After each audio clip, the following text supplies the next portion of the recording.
The bluish light of the screens reflected on Dr. Sarah Chen's tired face. In the silence of the orbital laboratory, the sound of the machines was almost a constant whisper, the mechanical pulse of a forgotten station on the edge of the galaxy. For 3 years, Sarah had lived among numbers, reports, and Galactic Collective archives. It was cold, bureaucratic work.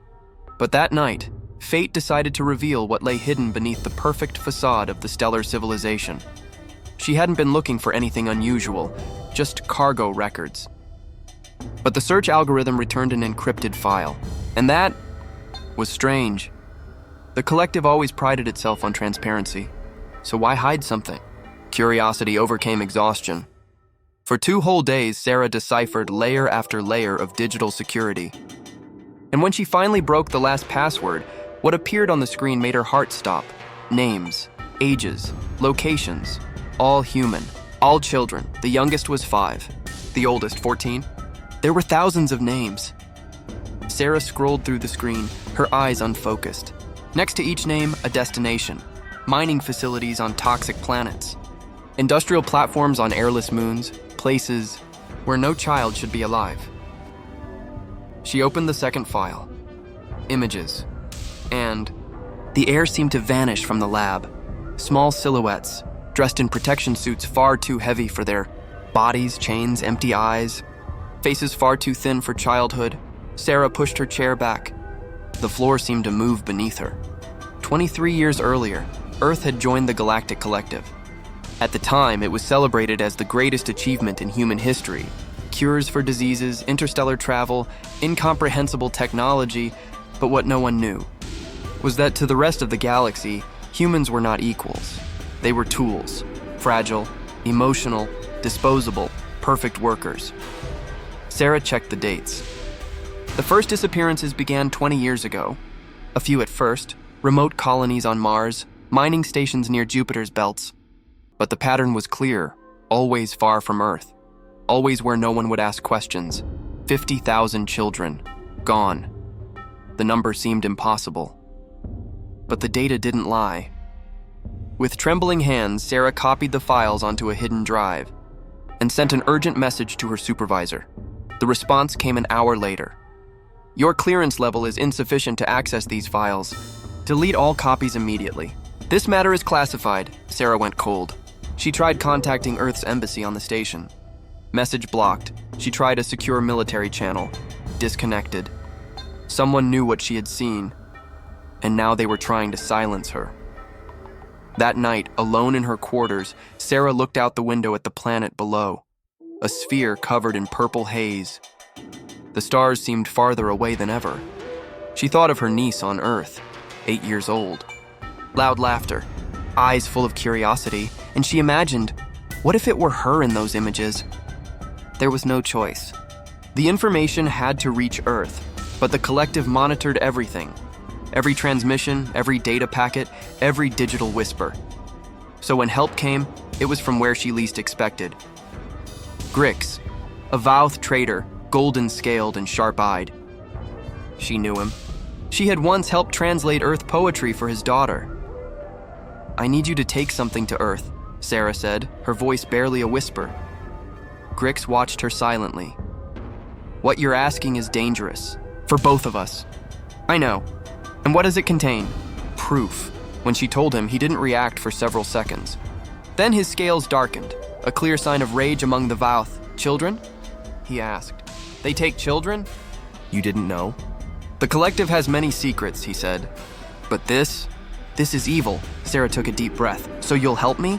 Grix nodded slowly. I have a daughter. I understand what you feel.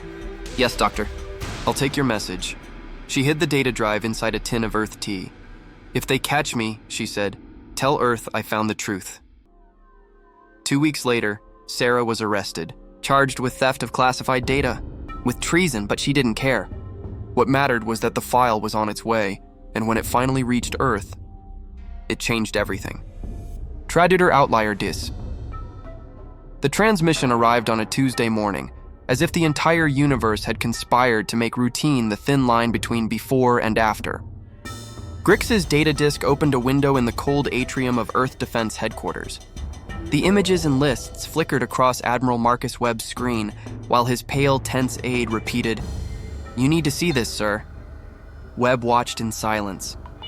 He had seen tactical maps, casualty reports, battlefield footage, but nothing had prepared him for those images. Face after child's face, empty eyes, hands wrinkled by gloves too thick, bodies bent beneath equipment that didn't fit them. The spreadsheet listed 50,000 names, destinations, dates.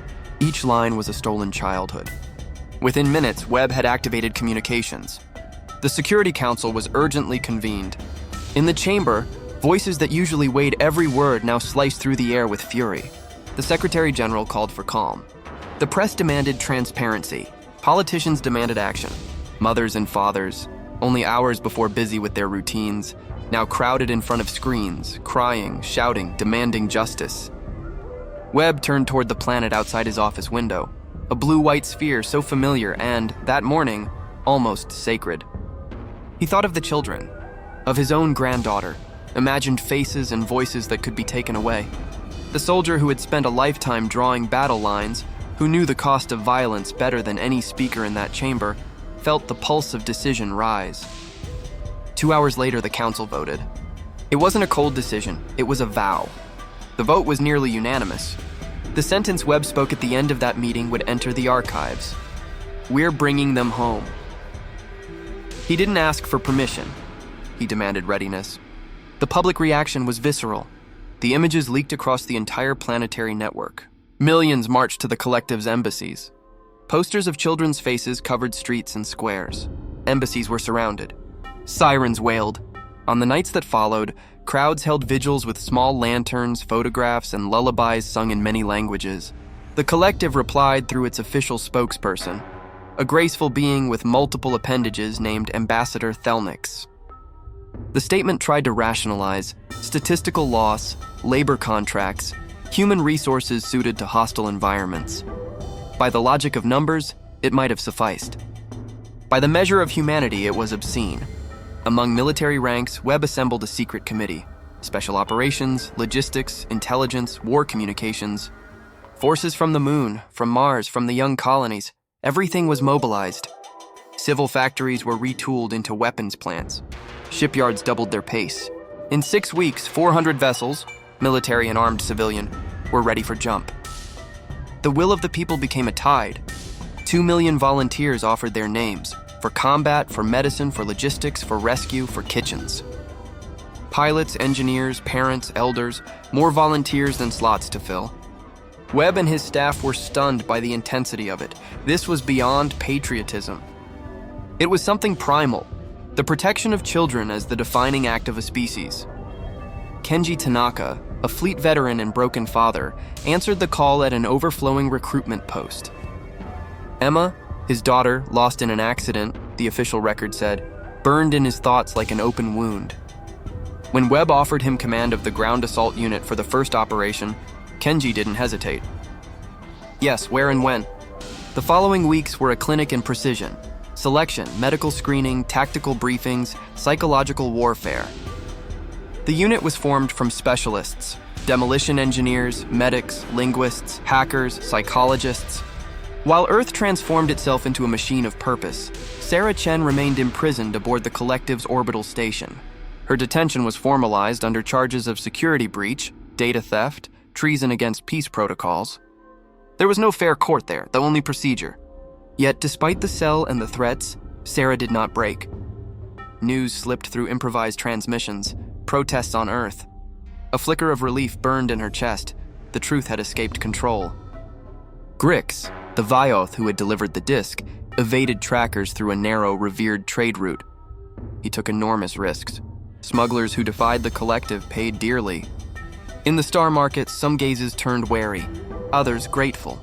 Among species capable of empathy, and there were many, the revelation opened wounds and questions. Some felt guilt, others shame. The first operation was codenamed Talos 7, a small satellite on the edge of a mineral belt, housing about 2,000 humans in crude offices and improvised structures. Intelligence suggested a lightly guarded post, the perfect balance between opportunity and danger. At command, Webb studied the maps, jump routes, timing windows, patrol frequencies. He knew he had no numerical superiority, never had, but he relied on something no sensor could measure: relentless determination. Kenji Tanaka drilled his unit until their reflexes moved like instinct. Pilots rehearsed re-entry patterns, medics prepared trauma routines. When the day came, the human fleet leapt into silent space, precise jumps, calculated dispersal. Approach pings echoed across navigation panels like a heartbeat that would not stop. Infiltration ships and camouflage transports glided in like ghosts. There was courage and fear, both sharp as knives. Talos 7 woke to muffled explosions and power failures. Kenji's team landed at pre-selected points, neutralized sensors and security grids, and found children. Children in conditions that made their stomachs twist. Dirty clothes, cracked skin, eyes that barely remembered stars. Human medics worked with compulsive precision, cleaning wounds, giving air and warmth, whispering names like spells. Maria, Jamal, Anna. Each return to consciousness was a victory. Each embrace a promise kept. Losses came quickly. The collective struck back with brutal speed. Interceptor craft, orbital drones. Some of Kenji's units were hit. There were wounded. There were dead. But the operation brought home nearly 2,000 human faces. 2,000 lives reclaimed. When the first transports entered Earth's orbit, the reception was both relief and heartbreak. Emergency crews fought to stabilize survivors. Hospitals overflowed. The images broadcast unfiltered. Parents crying, children touching Earth's soil for the first time in years. Each scene stoked a planetary fire, a shared resolve. The collective's response was fragmented: denial, propaganda, interference. But the damage to its image was irreversible. Independent journalists from at least 7 species began publishing their own investigations. The collective's narrative that humans were mere utilitarian labor was collapsing. Within weeks, Talos 7 became the first of many. Every mission cost lives. Every rescue demanded blood and resolve. But each child returned was living proof. On distant worlds, protests ignited. Interspecies workers refused cooperation. Smaller nations within the collective withdrew in outrage. Major traders began boycotting contracts. On Earth, the war had a face: blood, courage, and the unbroken red thread of parents who would not yield. Webb walked among maps and lists of names, and with each name he crossed, conviction hardened. The path would be long and bitter, but the choice was already made. The flame lit by Sarah Chen and Grix was now ablaze, one the collective would never be able to extinguish. The space above the planet post-Obsidian was a calm tapestry before the sensors began to scream. On the screens of the terrestrial fleet, the dots multiplied. 300 ships of the collective, advancing in tight formation like a disciplined swarm. In the command post in orbit, Captain Maria Rodriguez felt her stomach sink. She knew the protocol, she knew the proportions. 60 human ships against 300 of the enemy. It was an impossible fight, but behind her, rotating in low orbit, was the military hospital. 5,000 children newly rescued from Talos 7 and other operations. Some could barely breathe without help. All depended on her and her fleet to survive. Maria activated the general channel. "This is Captain Rodriguez. We have an entire fleet coming straight for us. Our job is simple: buy time.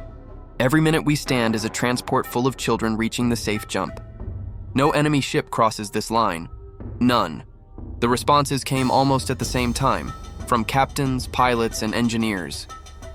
"Understood, Captain. We'll hold until the last." None of them gets through. Maria closed her eyes for a moment. Then she ordered, "Activate wall formation. Prepare all shields." The battle began without ceremony. The collective sent no warning nor demand. They fired. The first impact hit the frigate Helios and it split in half, a blue flash cutting the darkness. But the human ships remained, one after another, resisting. Admiral Webb, watching from Earth, observed the transmissions multiplying on holographic screens. Each loss blinked in red. Each minute counted was a minute of life gained for those children. On the bridge of the Defiant, Maria felt the hull tremble. The shields had fallen. Entire compartments were open to vacuum. "Captain, the transports are already on their way," said the tactical officer. "How many left?" 3. "Then keep firing." A cruiser of the collective tried to flank. The Defiant turned sideways, and the last plasma turrets fired in sync. The cruiser exploded, but the impact left the Defiant without power. Flames ran through the corridors. "Captain, we need to evacuate!" shouted the first officer. "Are the transports clear?" Yes, ma'am. Then we finished our job. Maria took a deep breath. To the crew of the Defiant, it was an honor. The next missile hit the bridge, and silence returned. Back on Earth, Webb watched the end of the transmission. The last signal from Obsidian disappeared, but all the transports had escaped. 5,000 children safe. He remained still for a long time, the lights of the command center reflecting in tearful eyes. "How many did we lose?" he asked. "All ships, sir." 3,200 dead. "And how many children arrived?" "All of them, Admiral. All." Webb nodded slowly. "Then they won." The news spread through the galaxy. The Collective had taken an empty post, but paid dearly. 72 ships destroyed. It was the worst defeat they had suffered in 2 centuries, and this time, the entire universe was watching. The journalist Vexith of the Korath species watched the clandestine transmissions with trembling hands. For 40 years, he had covered politics, corruption, interstellar trade. He had never seen anything like that. Humans fighting to the last man to save children. Captains smiling before dying. Civilian ships sacrificing themselves for evacuations. That was not war. It was faith turned into steel. Vexith began to investigate.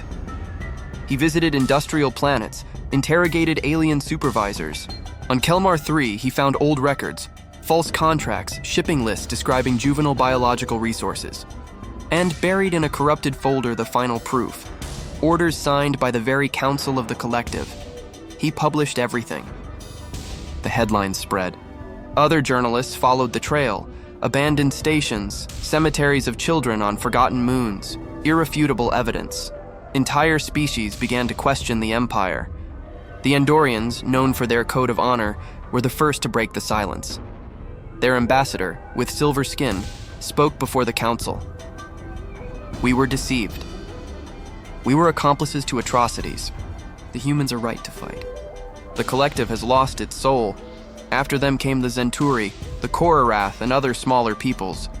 Each defection was a crack in the millennial structure of the Empire, and while the Collective politically collapsed, the humans kept advancing.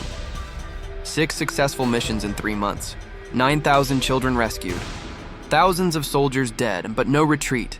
In the Council of the Collective, panic. 18 species had already withdrawn. Trade routes broken, bases without supplies, fragmented armies. The High Arbiter, leader of the Council, demanded silence in the golden chamber of Threshold Prime, the capital planet. "We are losing control," he said, the voice reverberating. "The humans are destroying us from within." Some leaders tried to propose negotiations. The Arbiter refused. One does not negotiate with primitives. But deep down, even he felt fear. The humans, whom so many considered fragile, had proven otherwise. When they fought for their children, there was no force that could stop them. On Earth, Webb studied a new map. 50,000 children had been taken. 43,000 were already back. 7,000 remained. Each red dot on the hologram represented a world infested by the Collective. Lieutenant Barnes approached. "Sir, we've identified another target. Tarkus Prime, radioactive processing facility. Estimate 3,000 children. Heavy defenses." Webb looked at the report, then at the lieutenant's face. "And what do you suggest, Barnes?" "Wait. Maybe regroup, sir. Our forces are exhausted." "And those children, Lieutenant? How long do they have to wait?" Barnes was silent. "Prepare the team. We leave in 12 hours. As the fleets moved, the universe watched. And for the first time in 10,000 years, the oldest empire in the galaxy began to fear a young, emotional, and unpredictable species. Humans. Those who wept, loved, and lost. Those who did not accept the logic of surrender. In the space between stars, even the ancient gods began to wonder. If a species so brief could challenge an empire so vast, then perhaps true strength had never been in technology, but in the heart that beats stronger when danger threatens that which it loves. 3 months of war had passed. The Galactic Collective, which for millennia had ruled with absolute arrogance, now bled. 18 species had deserted. The markets were in collapse. The borders burned in flames of insurrection, and even so, the humans did not stop. Each new mission meant terrible losses. Each rescued child cost dozens of lives. But Earth did not retreat. It was as if the entire planet had merged into a single voice, a promise. No child will be left behind. In Earth's oval command room, Admiral Marcus Webb stared at the star map. The red dots that represented the labor camps were disappearing one by one. 50,000 children had been taken. 43,000 were already home. 7,000 were missing. Webb knew where they were. The newly decoded report from the intelligence sector was clear. The last children were on Threshold Prime, the capital of the Collective. It was a secret kept under layers of denial, an underground research complex located directly beneath the council chamber. But the satellite images and data infiltrated by spies confirmed it. 3,000 children still alive, kept as hostages. Webb closed his eyes for a moment. It was a price far too high. But he already knew what he had to do. "Gather all fleet commanders," he ordered. "We're going to Threshold Prime." Meanwhile, in the Golden Palace of the capital, the High Arbiter called an emergency meeting. The council hall, a colossal structure of translucent columns, echoed with the voices of the remaining species. "They destroy us on every front," roared Warlord Krath, a reptilian creature with iron plates covering its body. "Burn their planet! End that race! And if we do that," countered the Zenturi representative, "we'll confirm everything they say about us. Monsters, enslavers of children." The voices overlapped. The meeting, which used to be a ballet of diplomacy and calculation, had become a chorus of despair. The High Arbiter raised his voice, hoarse but still imposing. "Enough. The humans destroyed the galactic balance. But we still have one card." He activated a hologram. The underground map of the capital appeared, showing corridors, laboratories, and containment chambers. Hundreds of blue dots blinked in the center. "The children," said the Arbiter. "Our last insurance. If they attack Threshold Prime, they will die with us. No human will bear to see that." There was silence. Even the hardest generals hesitated. Using child hostages as a shield was unthinkable for almost all races. But fear spoke louder. "Prepare the Taurian Guard," ordered the Arbiter. "If the humans come, let them find hell." On Earth, the message from the Collective arrived as a provocation disguised as an agreement. They promised to return the children, if humanity surrendered.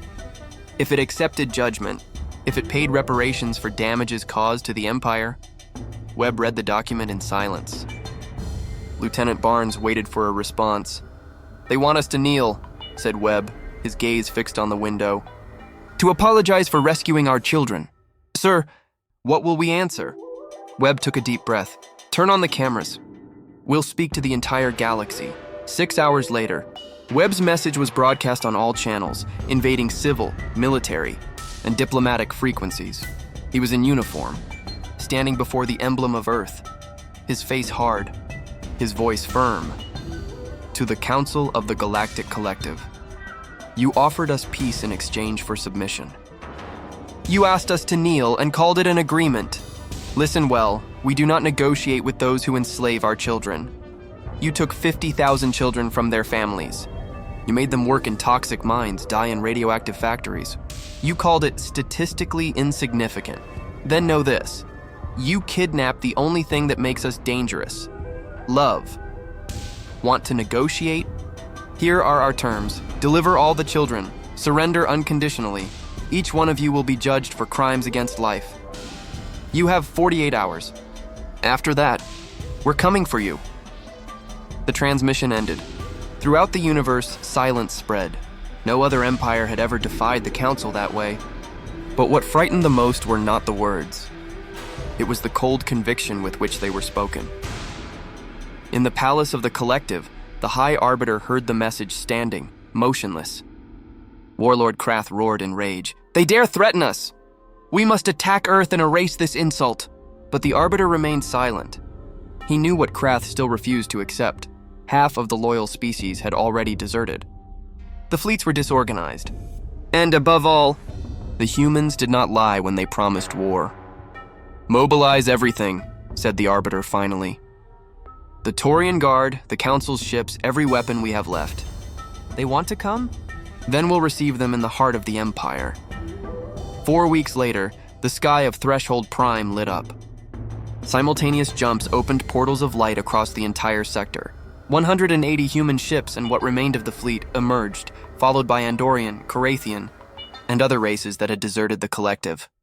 The radio went silent for a moment, and then Admiral Webb's voice echoed on all frequencies. "This is the Earth Fleet.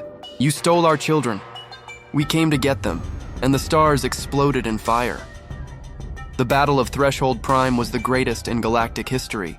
400 ships of the Collective against 200 of the Human Alliance. All of space turned into a sea of flames and debris. Meanwhile, below the surface, Commander Kenji Tanaka led the assault squad. The objective, to invade the underground complex and rescue the children. The Taurian Guard waited. Warriors bred to kill without hesitation, but Kenji and his soldiers advanced, as if the impossible were just another mission. Entire corridors trembled with the sound of explosions. Tanaka lost men, lost blood, but never lost focus. Each step was a name on the list he carried in his pocket, the name of Emma, his daughter. When they finally reached the main chambers, the armored gates resisted for seconds before giving way. The smoke dissipated, and on the other side they were 3,000 frightened, dirty, starving faces. Kenji took off his helmet. "We're from Earth," he said with a hoarse voice. "We came to take you home," a murmur crossed the crowd. Then a cry. And then hundreds of small arms ran toward the human soldiers. In space, Webb watched the signals of the evacuation ships rising from the surface. 1, 2, 3, up to dozens. Each one full of children, but the price was terrible. The human fleet was being massacred. The Dawn, the command ship, burned in flames. "Sir, we need to evacuate!" shouted Barnes, covered in blood. "There are still ships rising," replied Webb. "But if we stay, we'll die. Then we'll die fulfilling our duty."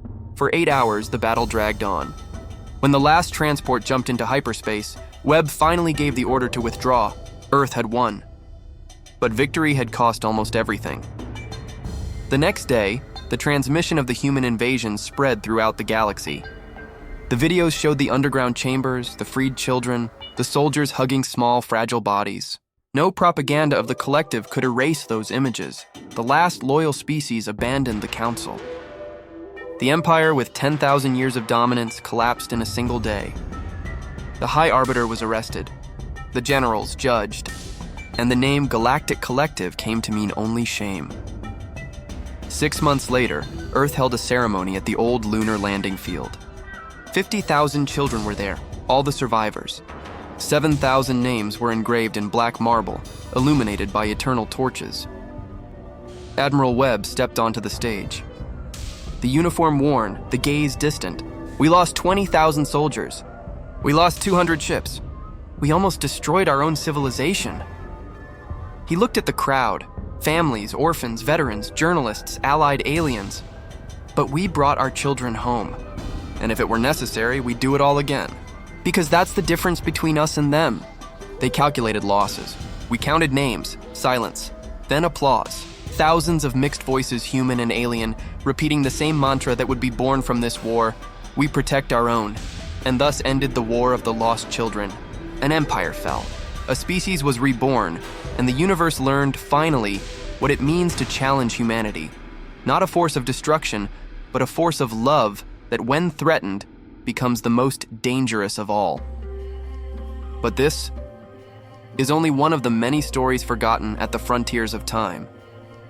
If you've made it this far, subscribe to the channel Echoes of the Last Era to hear more tales of lost worlds, forbidden loves, and secrets hidden among the stars.